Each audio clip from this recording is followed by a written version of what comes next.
বর্তমান পশ্চিমবঙ্গে সম্পত্তি রেজিস্ট্রেশন করতে কত স্ট্যাম্প ডিউটি এবং রেজিস্ট্রেশন চার্জ পে করতে হবে? চলুন দেখে নেওয়া যাক 2025 সালে আপনি কোনো একটা সম্পত্তি রেজিস্ট্রেশন করুন। সেটা শহরেই হতে পারে, গ্রামাঞ্চলে হতে পারে, কলকাতার প্রাণকেন্দ্রে হতে পারে, যেকোনো জায়গায় হতে পারে। তার ডিটেলস আমরা এই ভিডিওর মাধ্যমে তুলে ধরছি আপনাদের সামনে। দেখুন, আপনি যদি পশ্চিমবঙ্গ রাজ্যের সম্পত্তি নিবন্ধন করতে চান, মানে নথিভুক্তিকরণ রেজিস্ট্রেশন করতে চান, তাই বর্তমান 2025 পর্যন্ত যে স্ট্যাম্প ডিউটি এবং রেজিস্ট্রেশন ফি তার নিচে আমরা লিখিত আকারে প্রকাশ করছি। দেখা যাক কি আছে। স্ট্যাম্প ডিউটি কি দিতে হবে। শহুরে আরবান এলাকা হলে, আরবান অঞ্চল হলে, শহুরে অঞ্চল হলে সম্পত্তির মূল্য 1 কোটি পর্যন্ত ম্যাক্সিমাম ভ্যালু 1 কোটি পর্যন্ত হলে তাহলে আপনাকে স্ট্যাম্প ডিউটি প্রদান করতে হবে গভর্নমেন্টকে 6% হারে, 6% হারে স্ট্যাম্প ডিউটি আপনাকে প্রদান করতে হচ্ছে। নেক্সট আসে যাক, সম্পত্তির মূল্য 1 কোটি ছাড়ালে, 1 কোটি প্লাস হয়ে গেলে তাহলে আপনাকে আরও 1% বেশি পে করতে হচ্ছে। তিনি আপনাকে পেমেন্ট করতে হবে 7% হিসাবে, 7% হিসাবে। তো প্রিয় দর্শক, বুঝতে পারছেন সম্পত্তির মূল্য যদি শহরে আপনি কিছু কিনতে চান তাহলে আপনাকে 6%, 1 কোটি মূল্য, তো দেখা যাক প্রপার্টির মূল্য হচ্ছে 1 কোটি টাকা, ঠিক আছে, তাহলে হচ্ছে আপনাকে পেমেন্ট করতে হবে 6 লাখ টাকা রেজিস্ট্রেশন ফিস। যদি দেখা যায় সম্পত্তির মূল্য 1 লাখ টাকা তাহলে আপনাকে 6,000 টাকা রেজিস্ট্রেশন স্ট্যাম্প ডিউটি পে করবেন আপনি 6,000 টাকা। যদি দেখা যায় 1 কোটি ছাড়িয়ে গেছে তাহলে 7% হিসাবে যেটা হয় সেটা আপনি কাউন্ট করে পে করতে হবে গভর্নমেন্টকে। এবার চলে যান গ্রামে, রুরাল বেল্টে। সম্পত্তির মূল্য যদি 1 কোটি পর্যন্ত থাকে, ম্যাক্সিমাম 1 কোটি ভ্যালু হয়, তাহলে আপনাকে পে করতে হচ্ছে 5% ধরে, 5% হারে, ঠিক আছে, মানে লাখে 5,000 টাকা হিসাবে। সম্পত্তির মূল্য যদি 1 কোটি ছাড়িয়ে যায় তাহলে আপনাকে 6% হিসাবে, তার মানে শহর আর গ্রামের মধ্যে পার্থক্যটা বুঝতে পারলেন, 1% স্ট্যাম্প ডিউটির ডিফারেন্স থাকছে। এবার কলকাতা কর্পোরেশন সীমার মধ্যে একটা পার্থক্য করা আছে, সেখানে দেখুন স্থাপত্যের মান অনুযায়ী কি বলছে, মূল্য 25 লক্ষ টাকা যদি হয় তাহলে আপনাকে দিতে হচ্ছে 6%, যেটা আমাদের শহুরে রেট অনুযায়ী, ঠিক আছে। কিন্তু মূল্য যদি 40 লাখ অ্যান্ড অ্যাবভ হয় তাহলে আরও 1% বেশি পে করতে হচ্ছে, সেটা হচ্ছে 7%। মূল্য 25 লাখ পর্যন্ত, 25 লাখ হলে আপনি 6%, মূল্য 40 লাখ ছাড়িয়ে গেলে তাহলে হচ্ছে 7%, ঠিক আছে। রেজিস্ট্রেশন ফি কত পড়ছে দেখুন। এটা তো গেল স্ট্যাম্প ডিউটি, এটা যেটা নিয়ে আমরা আলোচনা করলাম এতক্ষণ, এটা গেল স্ট্যাম্প ডিউটি, ঠিক আছে। স্ট্যাম্প ডিউটি দেখতে পাচ্ছেন, স্ট্যাম্প ডিউটি গেল। নেক্সট হচ্ছে আপনি চলে যান রেজিস্ট্রেশন ফিস। রেজিস্ট্রেশন ফিস 2 নম্বর, সম্পত্তির মূল্য যা হবে তার উপরে 1% নির্ধারিত হয় সবসময় স্ট্যাম্প ডিউটি, রেজিস্ট্রেশন ফিস। গভর্নমেন্টকে রেজিস্ট্রেশন যে ফিসটা পে করতে হবে সেটা হচ্ছে 1% টোটাল ভ্যালুয়েশনের উপরে নির্ধারিত হয়। উদাহরণ হিসাবে চলুন একটা আপনাকে উদাহরণ দিই। কলকাতায় 50 লাখ মূল্যের ফ্ল্যাট একটা আপনি কিনছেন, তাহলে আপনাকে স্ট্যাম্প ডিউটি পে করতে হচ্ছে 6%, 6%, ঠিক আছে। আরবান এলাকায় 6% মানে হচ্ছে 3 লাখ টাকা হচ্ছে আপনাকে স্ট্যাম্প ডিউটি দিতে হচ্ছে। আর রেজিস্ট্রেশন ফি কত করতে হচ্ছে, 1% মানে 50,000 টাকা। টোটাল 3,50,000 টাকা আপনাকে গভর্নমেন্টকে পে করতে হবে।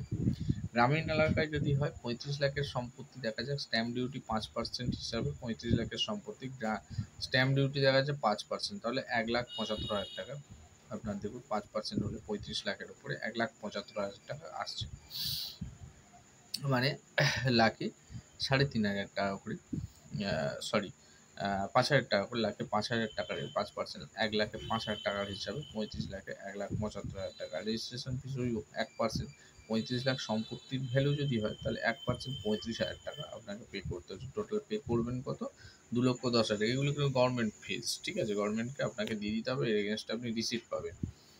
অতিরিক্ত তথ্য আপনার আরও কিছু আছে, সেগুলো একটু বলি। আচ্ছা, পারস্পরিক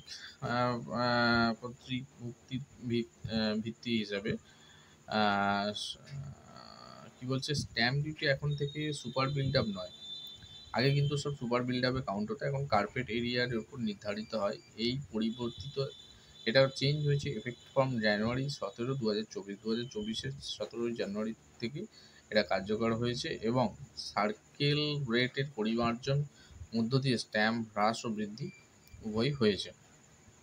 সার্কেল রেটের উপর কাউন্ট করা হয়। পূর্বে কোভিড সময়কার, যখন কোভিড চলছিল সেই সময় 2% রিবিট মানে ছাড় ওই যে স্ট্যাম্প ডিউটির ওপরে দেওয়া ছিল, যেটা 5% আছে রুরাল ওটা 3% নেওয়া হতো, আর যেটা 6% আছে টাউনে হচ্ছে ওটা হচ্ছে 4% নেওয়া হতো। কিন্তু এটা 30শে জুন 2024 পর্যন্তই দেওয়া ছিল, এখানে গিয়ে শেষ করা হচ্ছে, এখন আর এটাকে কন্টিনিউ করা হয়নি। সময় মতো স্ট্যাম্প ডিউটি না দিলে মাসে 2% পর্যন্ত জরিমানা হওয়ারও চান্স থাকছে।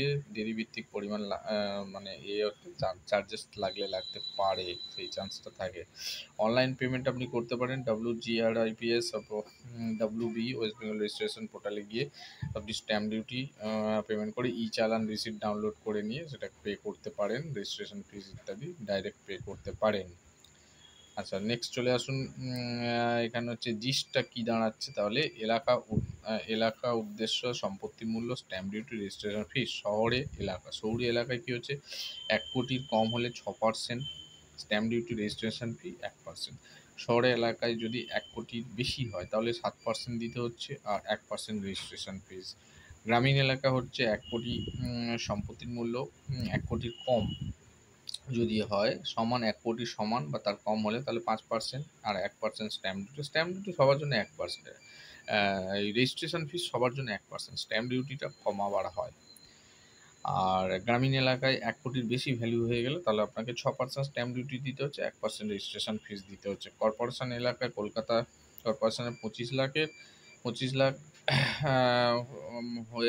হওয়া মানে হচ্ছে সেক্ষেত্রে আপনাকে 6% আর 1% দিতে হচ্ছে। কর্পোরেশন এলাকার মধ্যে ওটা কিছু ডিমার্কেটেড জোন আছে 40 লাখের, ওটা কোয়ারি ফেললে আপনি সেটা কাউন্ট হয়ে বেরিয়ে আসে, তো সেগুলো পাওয়া যাবে কোয়ারি দেওয়ার পরে। 40 লাখ 7%, 40 লাখ অ্যান্ড অ্যাবাভ যদি হয় তাহলে 7%,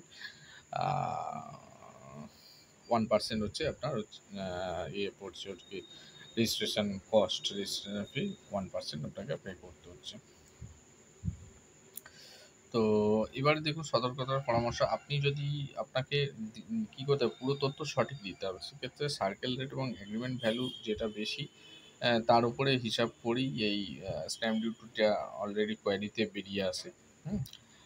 আর আমাদের এখানে কোনো রকম ছাড় নেই, অনেক অন্যান্য স্টেটে জেন্ডার ছাড় থাকে, পশ্চিমবঙ্গে সেরকম কোনো নারী বা সিএন ব্যক্তিদের জন্য মানে নেই, কোনো রকম স্ট্যাম্প ডিউটি ছাড় দেওয়া হয় না। তো অনলাইন ক্যালকুলেটর দেখে নিন, সেখানটাও দেখে নেন আপনি যদি নির্দিষ্ট অঞ্চলে। ওকে, তো এই হচ্ছে আপনার বর্তমান পরিস্থিতি।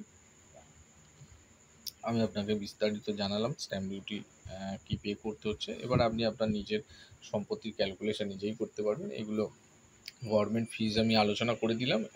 এরপরে যারা অ্যাডভোকেট কাজ করবেন তারা তাদের চার্জেস এর সঙ্গে অ্যাড করবেন, অ্যান্ড মিসলেনিয়াস এক্সপেন্স যেগুলো পেপার ওয়ার্ক ইত্যাদি করতে রেডি লাগে, সেই সমস্ত জিনিসগুলো করতে সেগুলো আলাদা চার্জ, সেগুলো অ্যাডভোকেটের সাথে কথা বলে নিলে আপনারা সেগুলো পেয়ে যাবেন। ঠিক আছে, আপনাদের কারোর জমি রেজিস্ট্রির ব্যাপারে যোগাযোগ করতে হলে করার থাকলে অল ওয়েস্ট বেঙ্গল ব্যাপী আমরা কাজ করে থাকি, তো সেক্ষেত্রে আপনারা আমাদের সাথেও যোগাযোগ করতে পারেন, আমরা আপনাকে কাজগুলো করিয়ে দিতে পারবো। তো সেরকম কিছু যদি আপনাদের কোয়ারি থেকে থাকে আপনারা অবশ্যই আমাদের সাথে যোগাযোগ রাখতে পারেন। তো এই বলে এখানে এই ভিডিওটা শেষ করছি। অসংখ্য ধন্যবাদ ভিডিওটা দেখলেন আপনারা। আপনাদের কিছু কোয়ারি মতামত থাকলে অবশ্যই জানাবেন, আমাদেরকে ইমেল করুন, কারোর ফোন নাম্বার দরকার হলে হোয়াটসঅ্যাপ করার দরকার হলে জানাবেন, আমরা হোয়াটসঅ্যাপ নাম্বার দিয়ে দেবো, হোয়াটসঅ্যাপ করবেন, ডিটেলস দিয়ে কথা বলবেন, আমরা অবশ্যই